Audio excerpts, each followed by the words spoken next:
Hello दोस्तों, good morning. आज की कहानी है सुमित्रा की, जो बहुत मेहनती और स्नेही माँ थी। उसका पति का देहांत हो गया था।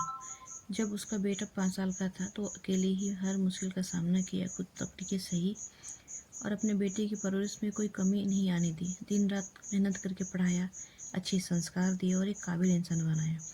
आरव की माँ बेइंतहा प्यार करती थी उससे और आरव भी बोलता था, माँ मैं तुम्हें कभी अकेला नहीं छोड़ूंगा। समय बीता, आरव की शादी निधि से हो गई।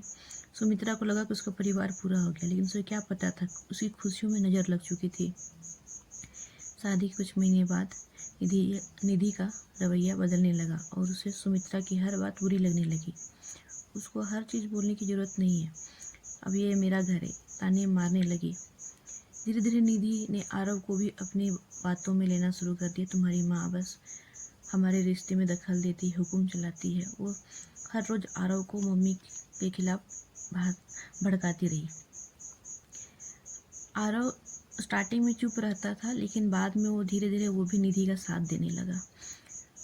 एक दिन निधि ने हद पार की थी, अगर तुम्हें माँ के साथ रहना है तो मैं ये घर छोड़कर जा रही हूँ। उसने आरव को धमकी दी। आरव की मम्मी उस वक्त चुप रही, कुछ नहीं कहा। आरव जानता था कि क्या करना है। उसने अपनी माँ के पास गया और उससे कहा, माँ निधि के नखरे और जिद बढ़ते जा रहे हैं, आप कुछ दिन के लिए गांव चली जाओ, यहाँ बहुत टेंशन हो रही है। निधि के दिल में जैसे पहाड़ टूट पड़ा। जिस बेटे के लिए उसने पूरी जिंदगी कुर्बान कर दी, आज वही बेटा उसे घर से जाने के लिए कह दिया। सुमित्रा ने ठान लिया कि अब वो किसी के भरोसे नहीं रहेगी। वो अपनी नई जिंदगी शुरुआत करेगी। कम उम्र में ही वो उसने बेटे को पाला था, इसलिए उसने कभी हिम्मत नहीं हारी। पर बेटे के इस रवैये से उसका मन टूट गया था। उसने अपने आंसू पोंछे, गठरी बांधा और घर से निकल गई। कुछ सालों बाद उसने गांव में एक छोटी सी अपनी दुकान खोल लिया और वहीं पे वो अपना जीवन यापन करने लगी। फिर एक दिन निधि प्रेग्नेंट थी तो आरव अपनी मम्मी को लेने के लिए गया, पर मम्मी ने मना कर दिया कि इस वक्त ज़रूरत है तो तुम लोग मुझे याद कर रहे हो। मुझे जब ज़रूरत थी तब तुम लोगों ने सालों तक मेरा हालचाल नहीं लिया। अब मेरी हाँ, मैं मिलने के लिए ज़रूर आऊँगी, लेकिन बच्चे होने के बाद कुछ दिनों के लिए। तो तुम अपनी सासू माँ को बुला लो। इतना निधि अपने कड़े शब्दों से निधि ने आरव को जवाब दिया